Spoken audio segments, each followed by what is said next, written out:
జనం కోసం జనవాణి. తెలంగాణ వీరనారి చాకలి ఐలమ్మ. 7వ నిజాం నవాబు పాలనలో తెలంగాణ రైతులు ఎదుర్కొన్న దొరల దౌర్జన్యాన్ని, బహుజనులు ఎదుర్కొన్న వివక్షను, మహిళలు ఎదుర్కొన్న అన్యాయాలను ప్రతిఘటించిన చైతన్య జ్యోతి చాకలి ఐలమ్మ. ఆమె పోరాటం కేవలం భూమి కోసం జరిపింది కాదు, ఆత్మగౌరవం కోసం, సమానత్వం కోసం జరిగిన మహా సంగ్రామం.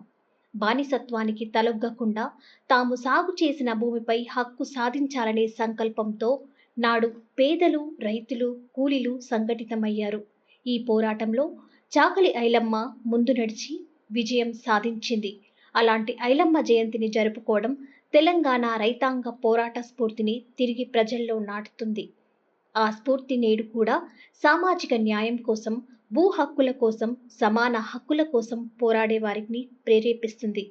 రైతాంగ పోరాటంలో ఐలమ్మ పాత్రను గుర్తించడం ద్వారా మహిళా నాయకత్వాన్ని, అణగారిన వర్గాల పోరాట గాథలను గౌరవించడం అవుతుంది. అందుకే తెలంగాణ ప్రజలకు సామాజిక సమానత్వం, రైతాంగ హక్కులు, స్త్రీ శక్తి అనే త్రివేణి సంగమాన్ని గుర్తు చేసే ప్రేరణాత్మక దినోత్సవం ఐలమ్మ జయంతి. వరంగల్ జిల్లా రాయపర్తి మండలం కృష్ణాపురం గ్రామంలో సద్దుల బతుకమ్మ నాడు 1895 సెప్టెంబర్ 26న ఓరుగంటి మల్లమ్మ సాయిలకు 4వ సంతానంగా ఐలమ్మ జన్మించింది.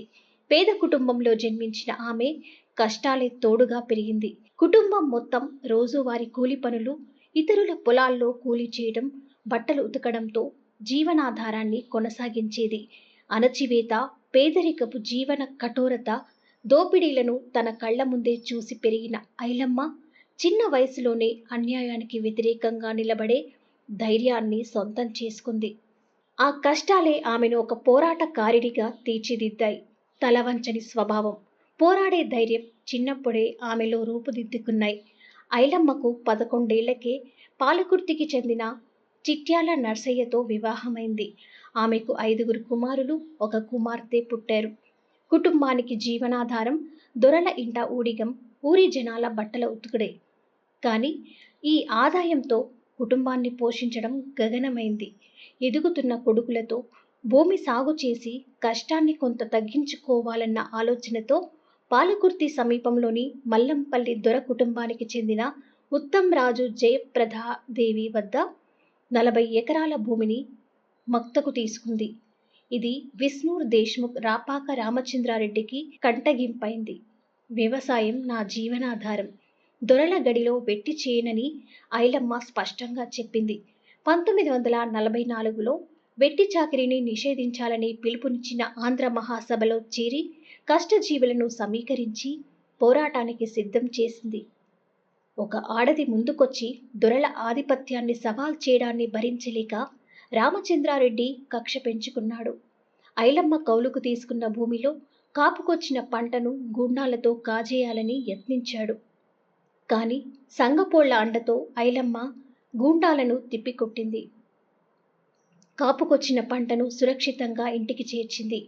ఆ సమయంలో ఆమె కొంగు నడుముకు చుట్టి కొడవలి చేతబట్టి సింహంలా గర్జించిన తీరు నా కళ్ళల్లో ఇప్పటికీ కదలాడుతోంది అని విప్లవ యోధుడు భీమ్రెడ్డి నరసింహారెడ్డి తన ఆత్మకథ భూమికలో వర్ణించాడు.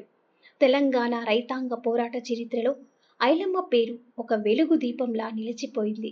ఆంధ్ర మహాసభ సంఘంలో చేరిన ఆమె అణగారిన కూలీలు, రైతులు, మహిళలను కలుపుకొని బలమైన రైతు సంఘాన్ని నిర్మించింది. దొరల ఆధిపత్యాన్ని ఎదిరించి రైతుల పోరాటానికి తల్లిలా నిలిచింది.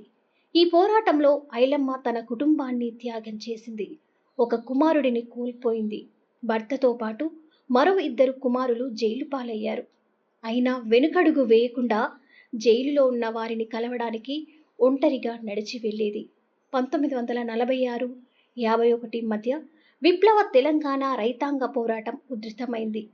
నల్లగొండ, వరంగల్, ఖమ్మం జిల్లాల్లో భూస్వాముల దోపిడీకి వ్యతిరేకంగా వేలాది రైతులు సంఘంలో చేరారు. వీరి ధైర్యానికి ఆదర్శంగా నిలిచింది ఐలమ్మ పోరాటం. ఐలమ్మ పాలకుర్తి పొలాన్ని, పండిన వరి ధాన్యాన్ని రక్షించుకోవాలని నిలబడ్డప్పుడు అది ఒక వ్యక్తి కోసం కాదు, సమాజం కోసం నిలబడ్డ ఒక మహిళ స్వరం. దొర పట్ల ఒక స్పష్టమైన సవాల్ అయింది. నల్లగొండ జిల్లా నాయకత్వం నాటి పరిస్థితులను విచారించి భీమ్రెడ్డి నరసింహారెడ్డి, కట్కూరి రామచంద్రారెడ్డి, చకిలం యాదగిరిరావు వంటి నేతలు పాలకుర్తికి చేరి కార్యకర్తలలో ధైర్య సాహసాన్ని పూయించారు. దేశ్ముఖ్ పంపిన 400 గూండాల బృందాన్ని, అనుచరులను ఐలమ్మ కుటుంబం, స్థానిక వాలంటీర్లు, సంఘ నాయకులు ఐక్యంగా ఎదుర్కొని వారిని పొలంలో అడుగు పెట్టనీయకుండా చిత్తశుద్ధితో నిలిచారు. గూండాలు ఊరు వదిలిపోవడంతో ఐలమ్మపై ప్రజాభిమానం మొదలైంది.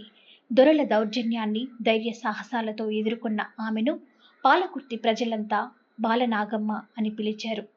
పుచ్చలపల్లి సుందరయ్య పాలకుర్తికి వచ్చి ఐలమ్మ ఇంట్లో అరుణ పతాకాన్ని ఎగురవేసి ఆమె కుటుంబంతో భోజనం చేసి సోమనాథాలయ ఆవరణలో జరిగిన సమావేశంలో పాల్గొన్న సంఘటన ఐలమ్మ పోరాటానికి చారిత్రాత్మక ముద్ర వేసింది.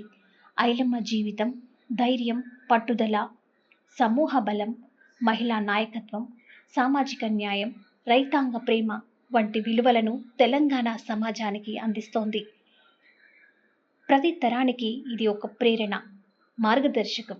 మహిళా విశ్వవిద్యాలయానికి ప్రభుత్వం ఐలమ్మ పేరు పెట్టడం సంతోషకరమైన విషయమే.